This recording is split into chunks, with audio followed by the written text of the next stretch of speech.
Y la humanidad tuvo en los tiempos antiguos quien la redimiese del pecado, y en los tiempos modernos tiene quien la redima de la miseria.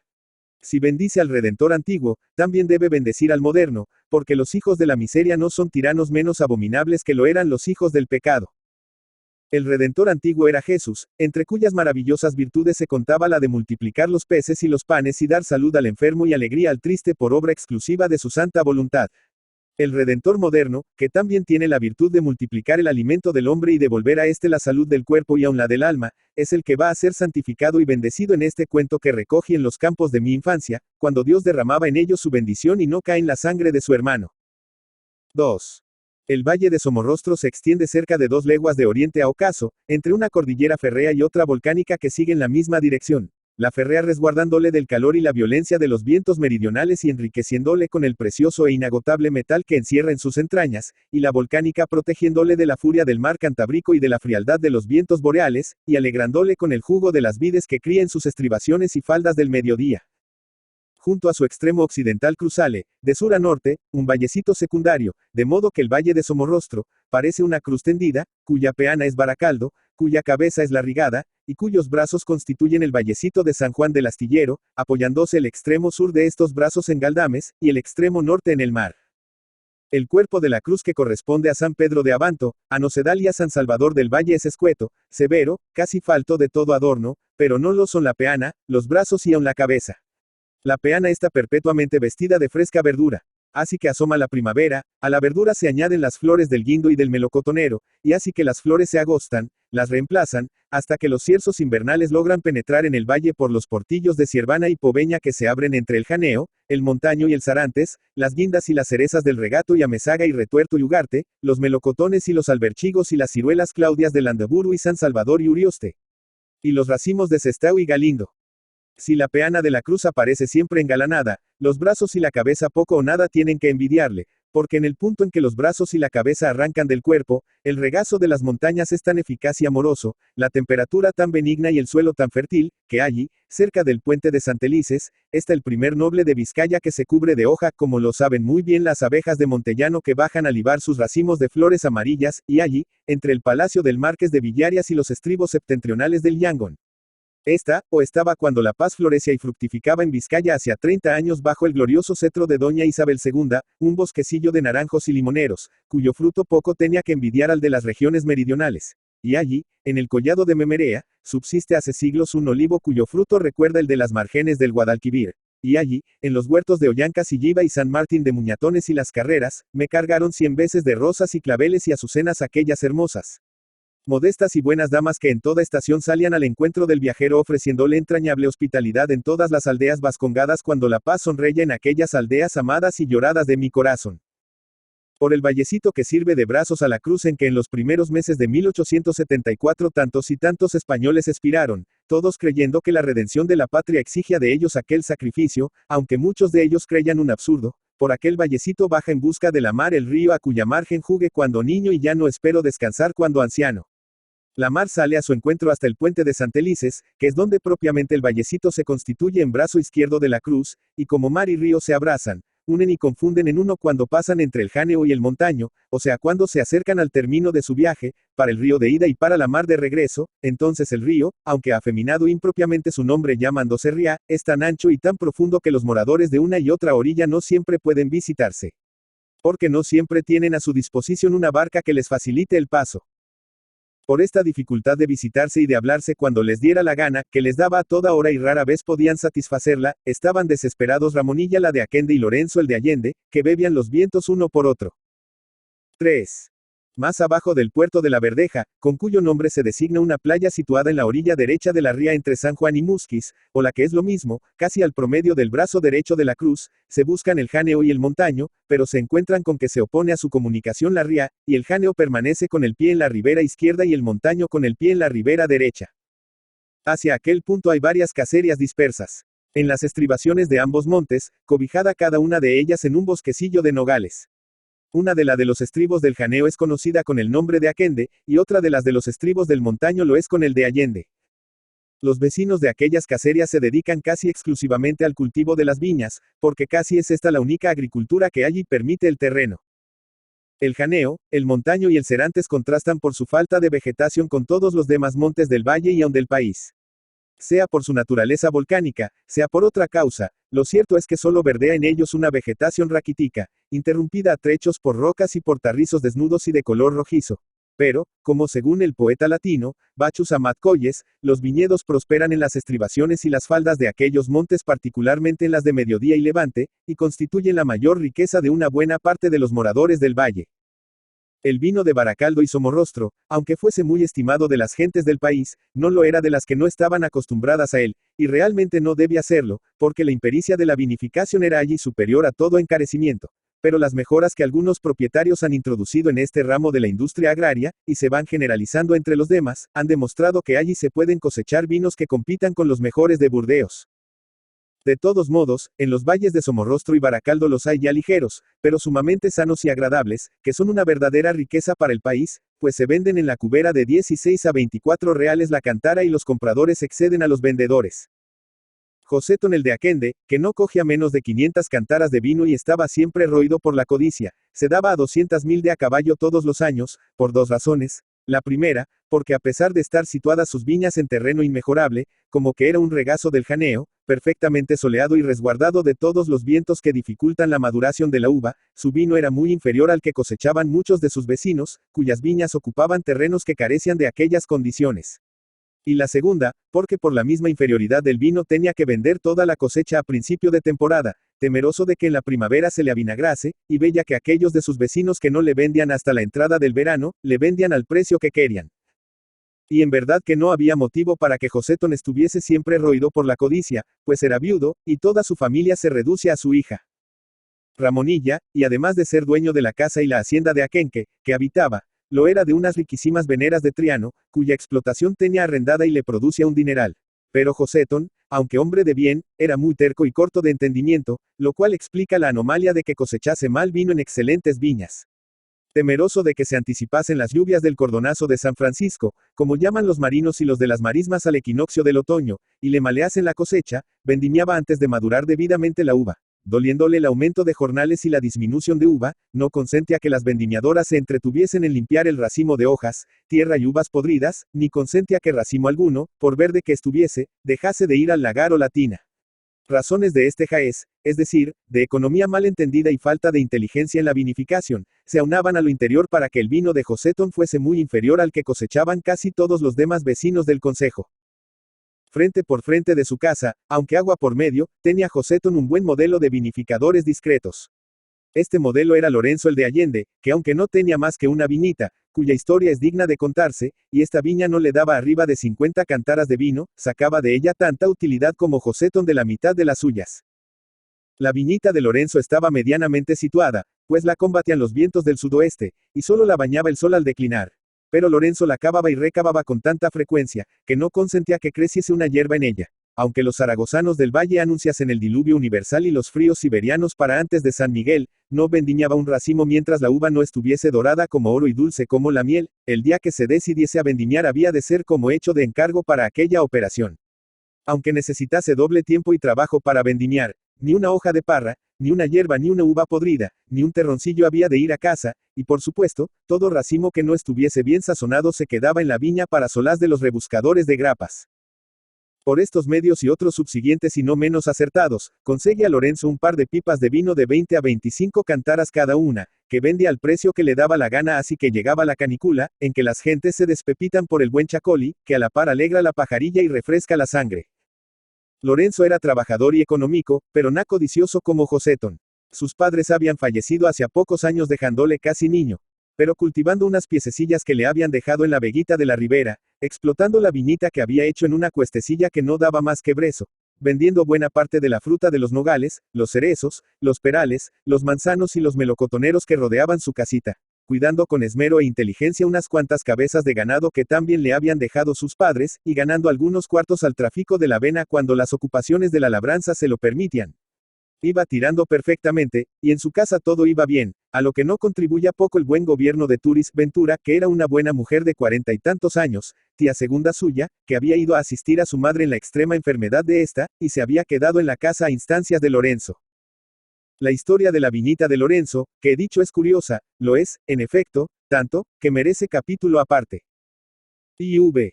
Lorenzo sentía en el alma no haber heredado de sus padres más parras que dos moscatelas, que trepando por las esquinas del costado meridional de la casa, se alargaban mutuamente los brazos y formaban con ellos frondoso dosel sobre las ventanas correspondientes al piso principal, desde donde a su debido tiempo se alcanzaba su dulce fruto. Su padre sentía también no tener viña alguna, como las tenían casi todos sus vecinos, lo que consistía en que carecía de terreno a propósito para viñedo. Casi todas sus heredades estaban en La Vega, donde, por una parte, las viñas no prevalecen por ser húmeda y demasiado profunda la tierra, y por otra parte, todo el terreno que tenía le necesitaba para la siembra de cereales y cebo para el ganado. El único terreno que la casería de Allende tenía fuera de La Vega era un pedazo costanero y cayueloso, llamado El Brezal, que ni hierba siquiera producía. Muchas veces tuvo el padre de Lorenzo tentaciones de quebrantar para viña aquel terreno, pero desistió de ello creyendo que por su mala exposición daría escaso y mal fruto la viña que allí se plantase. Un día, poco después de haber fallecido la madre de Lorenzo, que sobrevivió pocos meses a su marido, fue por Allende un ingeniero francés, encargado de levantar ciertos planos de labra de Poveña y la ría de Somorrostro, por encargo de una compañía industrial que proyectaba hacer allí buen puerto para la exportación de la vena de hierro del extremo occidental de Triano y de las veneras de Galdames y Sopuerta. Las estribaciones occidentales del montaño, donde estaba la casería de Allende, eran el punto más conveniente para los principales trabajos del ingeniero. No bien este apareció por allí, Lorenzo salió a su encuentro, le saludó cortésmente, y le ofreció su casa y su ayuda en cuanto pudiera servirle. El francés aceptó agradecido el ofrecimiento, pues tenía que ocuparse allí algunos días, y hospedándose en Allende, se ahorraba la molestia que le hubiera originado el hospedarse en San Julián de Musquizo San Juan del Astillero. Cuando terminó el ingeniero sus trabajos en Allende, y se dispone a partir, acabó Lorenzo de enamorarle, negándose a admitir retribución alguna por la hospitalidad y la ayuda que le había dado. Es de advertir que aunque el ingeniero francés hablaba con dificultad el castellano, Lorenzo y él habían conversado largamente sobre los asuntos del primero, y Lorenzo se había lamentado al segundo de que la casería de Allende careciese de terreno apropiado para viñedo, pues el del Brezal no lo era. Vamos, dijo el francés a Lorenzo, ya que es usted tan desinteresado para conmigo, voy a confiar a usted un secreto que de seguro le ha de valer a usted más que el puñado de pesetas que rehúsa. Al dar noticia a los periódicos franceses de mi próxima partida para España con objeto de estudiar la construcción de un puerto en Somorrostro, se me presentó un anciano que había hecho por aquí la guerra en tiempo de Napoleón, y dándome un planito que conservo en mi cartera y he consultado apenas llegué aquí, me dijo, estando a punto de caer en manos de los brigantes, como llamábamos a los españoles con este abuso de la palabra a que tan propensos somos los franceses, y tan caro puede costarnos el día que riñamos con quien pueda meternos el resuello en el cuerpo. Enterre en Somorrostro en un brezal, cuya situación exacta señala este planito, un tesoro que no he tenido medio de ir a recobrar. Ya que va usted a y es persona de fiar, tenga la bondad de buscarle y traérmele. Le enterre a 3 pies o 3 y medio de profundidad, abriendo un hoyo con la bayoneta, no recuerdo si en la parte baja, en la media o en la alta del brezal. Mi partida se dilató algún tiempo, y entre tanto el veterano, que se dedicaba al oficio de viñador, en que era inteligentísimo, falleció sin dejar pariente alguno que le heredase. Con que, amigo Lorenzo, heredele usted, que nadie tiene más derecho que usted a heredarle, siendo de usted el terreno en que está el tesoro. Aquí tiene usted el plano del brezal, y al respaldo de la hallara escritas por mano del viñador algunas instrucciones relativas al mismo asunto. Lorenzo dio las gracias al ingeniero por el generoso obsequio que le hacía, y el ingeniero se marchó. Lorenzo se dedicó a hacer catas en el brezal en busca del tesoro, pero el tesoro no parecía. No nos andemos por las ramas, dijo Lorenzo, lo mejor es empezar por la hondera, abriendo de orilla a orilla una zanja de 4 pies de profundidad, pues más vale que sobre que no que falte, como quien rompe terreno para viña, y sigamos abriendo zanja sobre zanja, aunque sea hasta la cabecera, mientras el tesoro no parezca, que tiene que parecer buscándole así. En efecto, Lorenzo empezó a quebrantar el brezal del modo que había dicho, y como no le convenía que se supiese el objeto con que lo hacía, tanto por temor de que se riesen de él los que no tenían tantos motivos como él para creer al ingeniero francés incapaz de burlarse de nadie, como por temor de que algún malhechor le diese un mal rato, queriendo robarle el tesoro, contestaba afirmativamente a los que le preguntaban si al fin se había decidido a hacer su viñita. Iba ya quebrantado todo el brezal y no parecía el tesoro. Pero al abrir la última zanja, que correspondía precisamente a un pedacillo de terreno que había cavado y decepado la víspera de la llegada del francés para probar si en él se daban las patatas, exhaló un grito de alegría, encontrándose con una cajita de madera, que no dudó contuviese el tesoro, aunque no acertaba a explicarse cómo no se había podrido estando enterrada tanto tiempo. La caja pesaba tan poco como si estuviera vacía, y esto dio muy mala espina a Lorenzo. Apresuróse a abrirla, y solo encontró en ella un papel escrito en mal castellano, que venía a decir: plante usted de viña el terreno que haya quebrantado, cultive usted bien la viña y beneficie bien su fruto, para lo cual le servirán a maravilla las instrucciones escritas al reverso del plano del brezal, y habrá encontrado usted el tesoro que buscaba, tanto más, cuanto que esas instrucciones no tanto enseñan a hacer buen vino como a hacer mucho. Realmente el tesoro no merece este nombre, pero para hombres tan modestos y de tan pocas necesidades como usted, un verdadero tesoro será el fruto de la viñita que plante en el terreno que haya quebrantado. Lorenzo dudó, al leer esto, si debía maldecir o bendecir al francés, pero suspendió la decisión hasta consultar las instrucciones adjuntas al plano. Estas instrucciones estaban escritas en francés, que naturalmente era griego para Lorenzo, y faltó poco para que Lorenzo hiciera añicos instrucciones y plano, pero se contentó con guardar el pliego en el bolsillo, y pasó a decidir si se había de enojar o alegrar con el chasco que el francés le había dado. Lorenzo era naturalmente inclinado a la benevolencia, y concluyó al fin por decir: indudablemente debo estarle agradecido, porque lo cierto es que en chanzas o en veras me ha hecho un gran favor. Como quien no quiere la cosa, me encuentro con una viñita casi hecha y derecha, y al francés se lo debo. Pues si no es por él hubiera continuado el brezal dando solo brezo y caracoles, y dentro de poco tiempo me dará un par de cubas de chacoli, que, bueno o malo, contribuirá a mi agostillo. Dios le dé mucha salud al franchute, y a mí me la conserve para que Joséton concluya de burlarse de mí llamando a la fuente del Avellanal la cubera de Allende. Esta es la historia de la viñita de Lorenzo. V.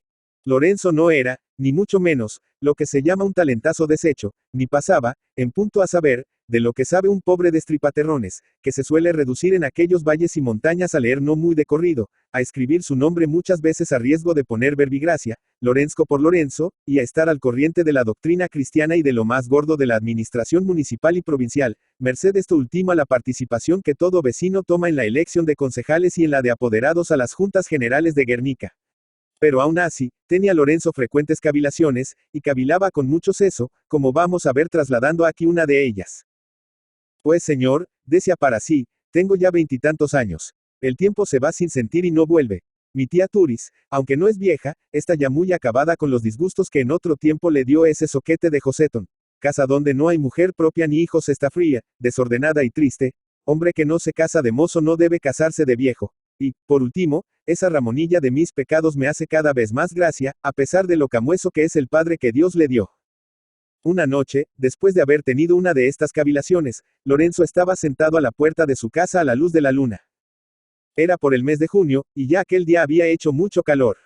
Lorenzo había estado carreteando vena desde Triano al puerto de la Verdeja. Al llegar, al anochecer, había desuncido los bueyes. Al pie de uno de los nogales de la portalada les había echado una buena ración de alcacer fresco que Turis había segado a la caída de la tarde.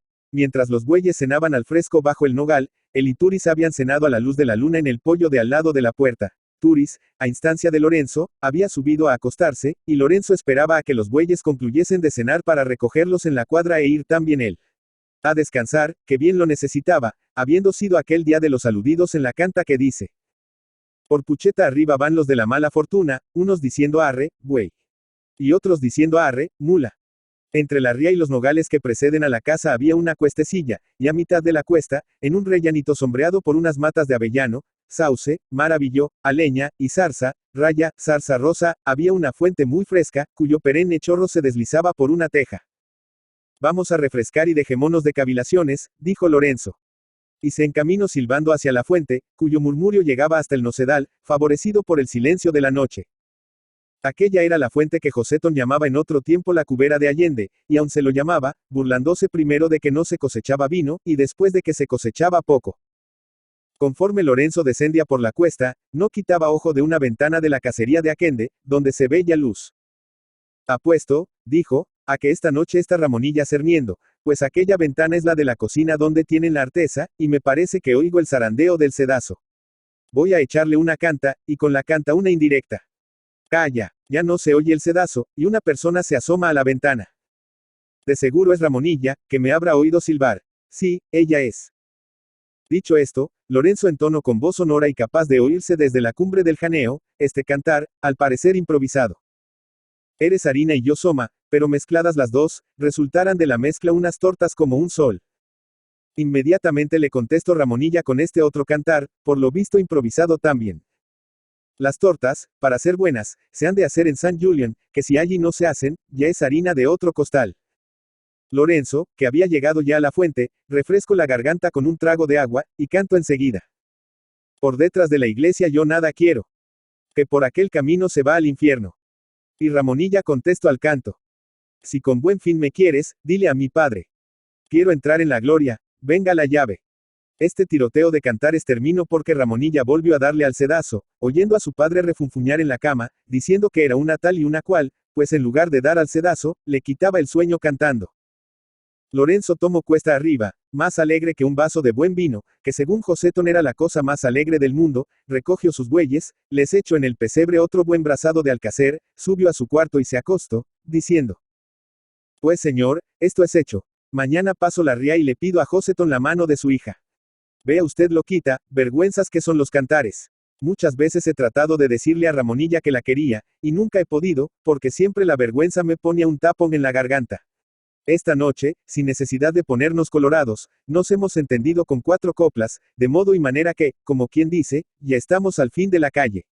Si le digo a usted que al que invento los cantares por fuerza le dan una serenata todas las noches los ángeles del cielo. Como arrullado por una serenata de esta especie se quedó Lorenzo dormido. Antes de rayar el alba ya se había levantado, pensando en el gran paso que iba a dar cerca de Joséton. Como Joséton madrugaba aquellas mañanas para ir a Triano, donde no sé qué negocios traía, Lorenzo dijo: Voyme río arriba a buscar el puente de San Juan, que está donde Cristo dio las 3 voces, no sea que Joséton se me escape y me haga esperar 24 horas más, sin saber si me da o no la llave para entrar en la gloria. Cuando salió a la portalada vio que había ya luz en Aquende, y añadió disgustado: Por vida de mi poco madrugar. Ya se ha levantado Joséton, y es posible que si voy a buscar el puente, le pase el antes que yo y se me escape. Voy a ver cómo me las arreglo para ahorrarme tan condenado rodeo, pasando la ría por más abajo, aunque la marea debe estar alta.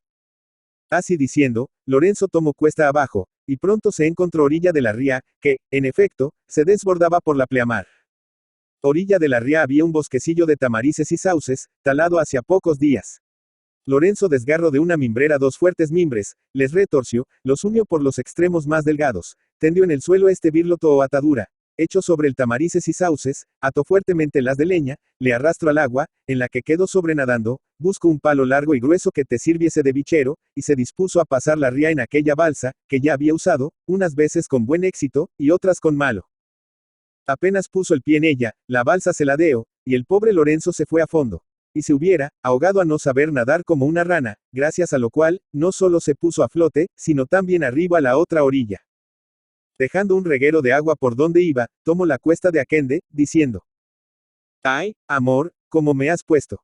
Me da muy mala espina el percance que he tenido al dar, como quien dice, el primer paso en el camino de la gloria, cuya llave voy a pedir a Joséton. Vi. Al salir de su casa se encontró Joséton en la portalada con Lorenzo. Ramonilla, que desde arriba se apercibió de este encuentro, se puso a escuchar desde el alféizar de la ventana de la cocina. ¿Qué es eso, hombre? Preguntó Joséton al náufrago, al verle calado de agua. Que picara afición habéis tenido siempre a lo que cría ranas los de Allende. Los de Aquende lo entendemos mejor, pues la tenemos a lo que cría mosquitos. Eso podía usted decírselo a mi padre, que está en gloria. Pero no a mí, que he hecho una viña más maja.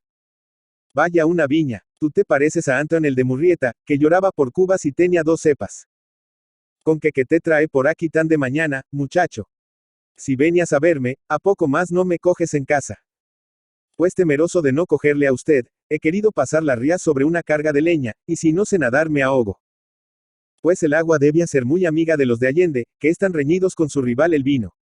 Pero, por lo visto, asunto muy importante te trae. Y de casta que lo es. Vamos, explícate, hombre. Pues ya sabe usted, amigo José, que yo, además del ganado, tengo buena casa y hacienda. Sí, una casa que cabe en la mi cubera, unas piezas que dan severa para engordar al de la vista baja, y una viña que da vino para las vinajeras de montaño, donde hay misa una vez al año. Es verdad que en casa y viñedo me aventaja usted, pero en piezas de pan llevar no, porque no tiene usted ninguna.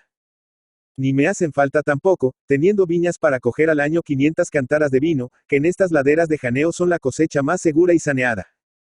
En fin, José, cada uno tiene lo que ha heredado de otros o él sea agenciado, como a mí me sucede. Lo principal es que uno sea trabajador y honrado, tenga buena salud, sea un joven, y quiera a aquella con quien se case, como yo quiero a Ramonilla. Adiós con la colorada, ya pareció aquello, dijo para sí Ramonilla, dándole un terrible vuelco el corazón. Y su padre se echó para atrás, poniendo cara de perro al comprender que Lorenzo iba a pedirle la mano de su hija. Muchacho, exclamó Joséton, ¿qué significa eso de que quieres a Ramonilla? Lo que significa es que su hija de usted y yo nos queremos, y si usted lo permite nos casaremos juntos. Ni tampoco desapartados, pues no faltaba más, hombre, que mi hija, heredera de todo lo de su padre, y entre ello viñas que dan al año 500 cantaras de vino, se casara con uno que no coge arriba de 40 o 50 cantaras. Pero, José, si yo no tengo más que una viñita, tengo otras cosas. Aunque tuvieras las minas del Potosí no te casarías con mi hija no cogiendo tanto como yo, porque me he empeñado en que mi hija solo se ha de casar con uno que coja tanto vino como su padre. Pero ¿quién le dice a usted que yo no puedo llegar a cogerlo? Pues cuando llegues hablaremos, si es que aún estamos a tiempo. Así como hice una viña en que cojo 50 o más cantaras, puedo ir haciendo otras, aunque sea tomando terreno del común, y coger 500 o más. Te he dicho y te repito, que mientras no tengas 500 en tu cubera no te casas con Ramonilla. El día que las tengas me avisas para que las vaya a ver y a probar. Las veo y las pruebo, y si mi hija está soltera, haz cuenta que eres ya yerno mío.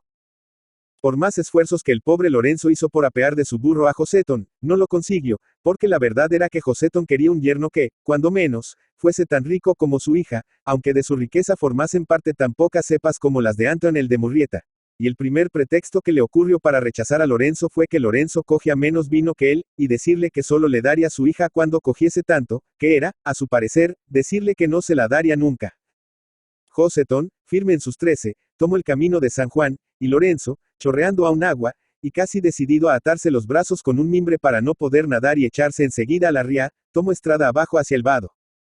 Cuando llegaba a la mitad de la cuesta, sintió pasos de alguna persona que corría tras él, y trascatándose, como por allí dicen, vio que quien corría, sin duda a su alcance, era Ramonilla, hecha un mar de lágrimas. El resultado de la entrevista que Ramonilla y él tuvieron en la estrada, que era sombría y desierta, y solo la alegraban los pájaros que cantaban sus amores en las enramadas de avellanos, zarzas rosas, parras silvestres y madreselvas que la entoldaban, el resultado, repito, de aquella tierna entrevista, de la que Ramonilla volvió con las mangas del vestido mojadas, sin duda de tanto como había llorado, fue que Ramonilla y Lorenzo se juraron amor eterno, Ramonilla por medio de un, así Dios me salven. Y Lorenzo por medio de un, y si no, me caiga muerto, y para comunicarse sus pensamientos desde Aquende y Allende, arreglaron un telegrafillo que muchos años después hubiera venido de perilla para comunicarse con los bilbaínos el ejército, que, yendo a libertar a la invicta villa, acampó meses enteros en las alturas que dominan a Somorrostro, casi sin poder decirse los de afuera y los de adentro esta boca es mía. 7. Ramonilla y Lorenzo eran tan poco leídos, aunque ambos sabían leer un poco, que ignoraban por completo la historia de Hero y Leandro, que era la suya, sin más que poner a Ramonilla en lugar de Hero, a Lorenzo en lugar de Leandro, a Aquende en lugar de Cestos, a Allende en lugar de Ávidos, y a la ría de Somorrostro en lugar del Helesponto. Pero si no la sabían la adivinaban, pues Ramonilla prohibió a Lorenzo que pasase a nado la ría para visitarla, temerosa de que Lorenzo tuviese el desastroso fin de Leandro. Ambos se consumían por comunicarse sus amorosos pensamientos, pero como Joséton andaba listo para impedirles toda entrevista hasta cuando iban a misa, el telegrafillo consabido no paraba de jugar. Al decir el telegrafillo hecho mal, pues eran varios los que habían inventado y adoptado Lorenzo y Ramonilla. Y nombro el primero a Lorenzo, faltando a la galantería debida al bello sexo, dignamente representado por Ramonilla en una modesta aldea donde no se usa en la cara ninguna de esas porquerías que tan feas ponen a las madrileñas guapas, porque Lorenzo era el principal inventor de ellos. El que usaban con más frecuencia, particularmente cuando el ruido del viento o de la riada no lo impedía, era uno de sistema mixto, o lo que es lo mismo, acústico retórico, poético. Por ejemplo, Lorenzo estaba apacentando los bueyes en los vivazos de la fuente, y Ramonilla cogiendo una aldada de cerugas, alubias verdes, en el huerto de detrás de casa. Ramonilla cantaba este cantar. Cavila todo el que quiere mucho a su novia o su novio, para no cavilar mucho. Casarnos debemos pronto. Y Lorenzo entonaba al world este otro. Cavilo a todas las horas mucho, remucho, muchísimo. Pero, hablando con franqueza, inútilmente cavilo. Como Ramonilla y Lorenzo habían convenido de antemano en que lo único aprovechable de estos cantares sería la primera palabra de cada verso, resultaba que Ramonilla había dicho a Lorenzo: cavila mucho para casarnos. Y Lorenzo había contestado a Ramonilla: cavilo mucho, pero inútilmente. Otro de los telegrafillos era nocturno, y aunque pesado, seguro. En cada cacería suele haber un farolillo, que se usa con preferencia al candil, particularmente cuando hace aire, tanto porque es menos expuesto a apagarse, como porque es menos expuesto a producir un incendio. En Allende, lo mismo que en Aquende, existía ese farolillo y se usaba todas las noches. Ramonilla y Lorenzo habían numerado una porción de palabras o ideas, calculando que eran las que con más frecuencia necesitarían comunicarse. El número de veces que se hacía brillar la luz del farol en la ventana de una u otra casa, corresponde al número que designaba cada una de aquellas palabras o frases. Pongamos algunos ejemplos. Bendita sea la madre que te parió. Era lo que decía el farol cuando brillaba una sola vez. Tienes tú más alero que el mundo. Decía cuando brillaba 2 seguidas. Esta noche me ha arrimado mi señor padre un linternazo que me ha hecho ver las estrellas, decía cuando brillaba 3. Tu señor padre es muy arrimado a la cola, aunque me esté mal el decírtelo, significaba cuando brillaba 4. Anoche a poco más me desmayo de placer soñando que ya nos habíamos casado, quería decir cuando brillaba 5. Rabio de celos aparte, quería decir cuando brillaba 6. Y así sucesivamente. De manera que así se las componían del mejor modo posible los pobres muchachos. Pero así y todo estaban cada vez más quemados, porque le doy yo al más pintado eso de estar 2 muchachos derritiéndose de amor uno por otro, y tener que verse solo desde lejos, y tener que hablarse solo por telégrafo. Luego pensaban que si no se habían de casar hasta que la cosecha de vino de Allende igualase a la de Aquende, la cosa iba larga, porque, aun hechas las viñas, no comienza a dar fruto, hasta los 3 años. Más de 3 años haciendo telégrafos. El diablo tiene cara de conejo. En estas y las otras iba pasando el verano y se acercaban las vendimias, que debían ser muy buenas y abundantes, pues las viñas y los parrales tenían más racimos que hojas, y el tiempo había sido a pedir de boca para la maduración de la uva. La viñita de Lorenzo estaba que daba gusto el verla. Era toda de uva blanca, y solo tenía algunas hileras de cepa de uva negra, con la que Lorenzo sacaba un vinito de ojo de gallo que era lo que había que ver, y sobre todo lo que había que beber. Lorenzo dijo para sí. El caso es que con la telegrafía y las cavilaciones todo lo tengo, como quien dice, patas arriba, y este es mal medio de salir de pobre, único, según Joseton, de que su hija y yo no salgamos con la nuestra de casarnos juntos. La viña está diciéndome que piense un poco más en ella y un poco menos en Ramonilla, y me dice muy bien. Ya que no pueda echar en cara a Joseton que cojo más vino que él, debo hacer lo posible para echarle en cara que lo cojo mejor. Así diciendo, Lorenzo se echó a pensar que mejoras haría aquel año en la vinificación que superasen a las que cada año había ido haciendo, y entonces se acordó del manuscrito que le había dejado el francés, con tanta más razón, cuanto que, según decía el papel de la cajita enterrada, las instrucciones del viñador no tanto enseñaban a hacer buen vino como a hacer mucho. Buscó el manuscrito, pero se encontró con que las instrucciones que seguían al plano del brezal estaban escritas en francés, y, por consiguiente, no entendía jota de ellas. No faltaba en Somorrostro persona capaz de ponérselas en buen castellano, pero temeroso de que el traductor divulgase en Somorrostro su contenido, si este era verdaderamente útil, se fue a Bilbao a buscar quien se las tradujera. Lo que trajo de Bilbao fue, además de la traducción del manuscrito, un tubo de cristal a manera de termómetro, llamado gleucómetro, que, aunque para mí está en griego este nombre, creo que ha de significar medidor de azúcar o cosa así, y además un papelón de azúcar. Al día siguiente fue a la viña, donde ya había algunos racimos maduros, y volvió, trayéndose aquellos racimos, con los que se encerró en la cubera. Lo que en la cubera hizo Lorenzo aquel día y los 2 o 3 siguientes, ni la misma Turis lo supo. Pero lo cierto es que el telégrafo jugó mucho, que uno de los telegramas de Lorenzo fue este. Antes de Nochebuena nos casamos, con la bendición de tu padre, que Ramonilla y Lorenzo, de alegría, no cabían en el pellejo. Que Lorenzo fue a Bilbao con el carro, que volvió de noche trayendo muy disimuladamente unos sacos de azúcar que encerró en la cubera, y que con igual disimulo fue después proveyéndose de cubas vacías para una cosecha tan grande como la de Joseton. 8. Lorenzo, después de vendimiar el Ituris la viñita, por cierto con excelente sazón, se encerró una porción de días en la cubera, a la que Turis y él subieron durante aquellos días, o mejor dicho, aquellas noches, centenares de herradas y calderas de agua de la fuente del Avellanal. El telégrafo continuaba jugando y transmitiendo excelentes noticias. Una hermosa tarde del veranillo de San Martín, que es precisamente cuando la justicia permite poner ramo para la venta de los vinos nuevos, se vistió Lorenzo la ropa dominguera aunque era sábado, y reventando de alegría y satisfacción, subió río arriba hasta San Juan, pasó el puente por Ollancas, allí tomó la calzada de Musquís, y se plantó en Aquende, donde ya se sabía que andaba Joseton muy ocupado en dar la última mano a su cosecha de vino, y muy contento porque la cosecha, si no aventajaba en calidad a la de otros años, la aventajaba en cantidad. Joseton, lejos de demostrar disgusto al verle, mostró satisfacción, porque ansiaba, como quien dice, pasarle por los hocicos el rimero de cubas llenas que tenía en su cubera, para que se muriera de envidia comparando aquellas cubas con el par de ellas que Joseton suponía en la cubera de Allende. ¿Qué tal ha sido la vendimia por Allende? Preguntó a Lorenzo, con una sonrisita burlona capaz de cargar a Cristo Padre.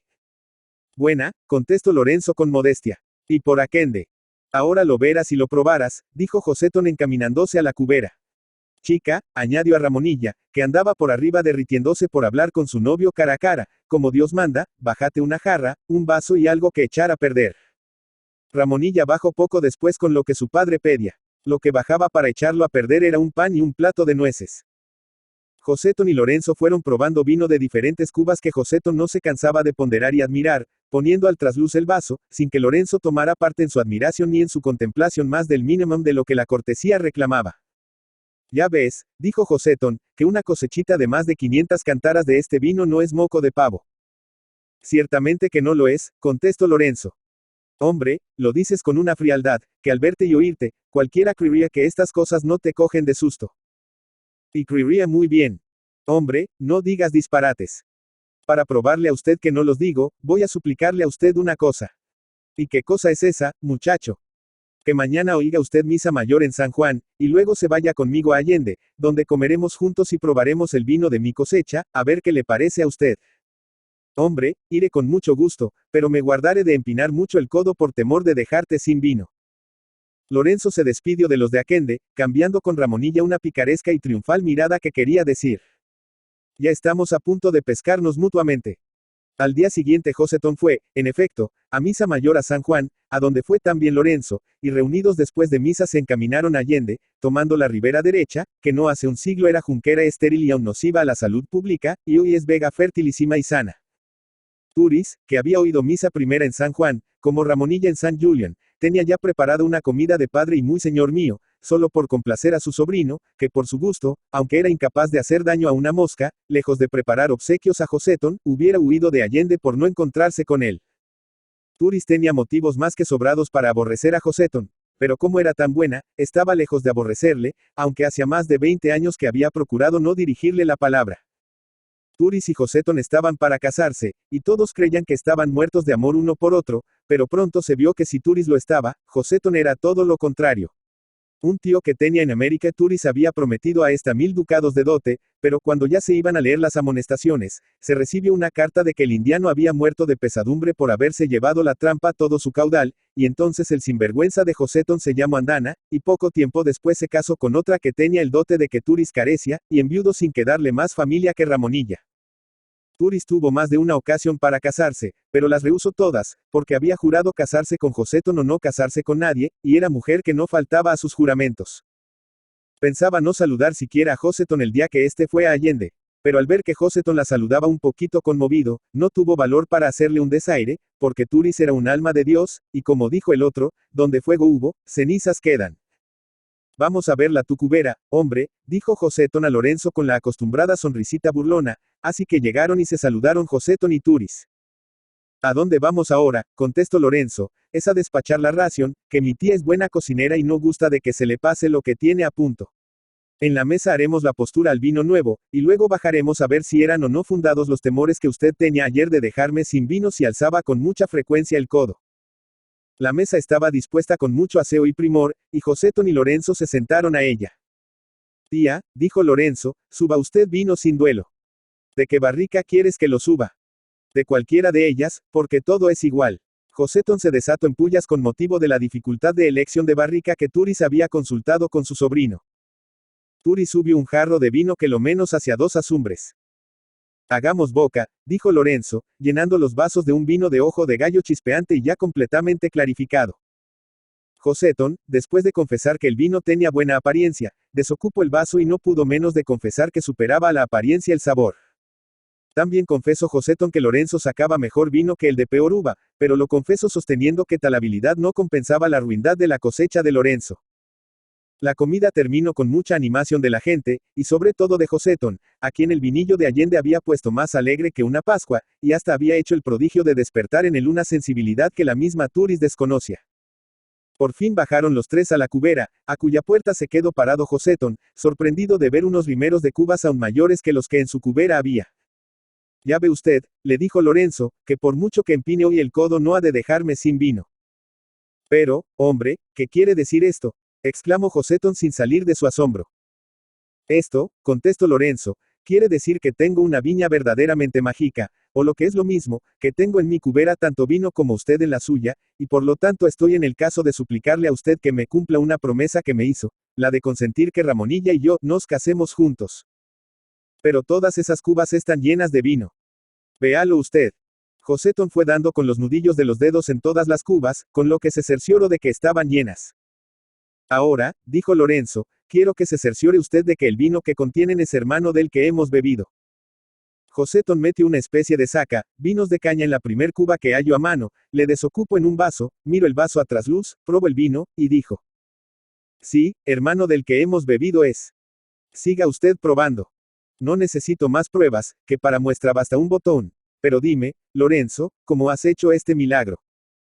Con esta receta que me dejó el ingeniero Frances, contestó Lorenzo, enseñando a Joseton las instrucciones originales.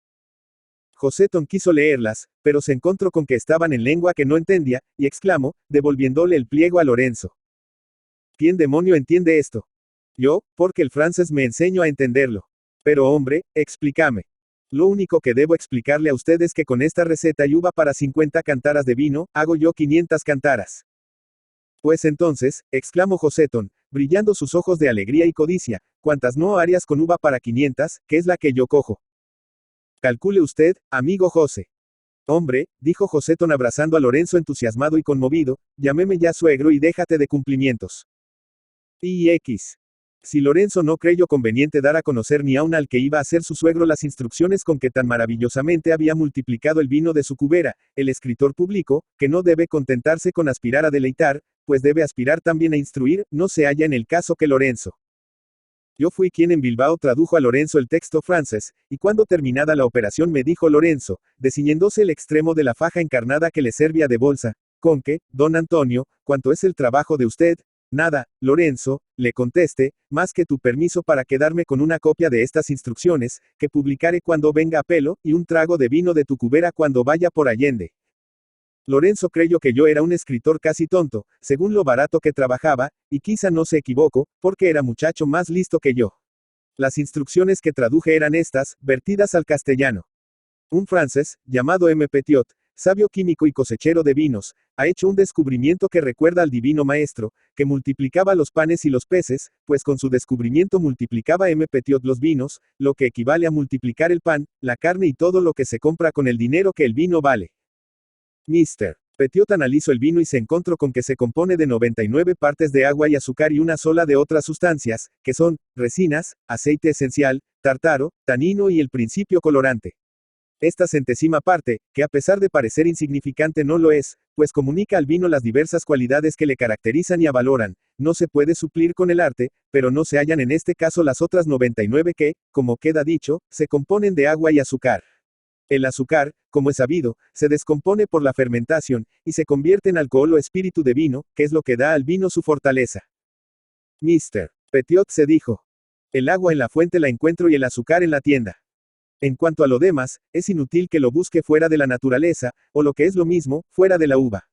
Vamos a ver si el mosto se lo lleva todo consigo o se contenta con llevarse una mínima parte y deja el resto en el orujo, en cuyo último caso ya pareció lo que yo busco. Pues sustituyendo el mosto con igual cantidad de agua y azúcar, el orujo suministrará la sustitución las sustancias que necesita para convertirse en nuevo vino verdadero, y nuevo vino verdadero tendremos.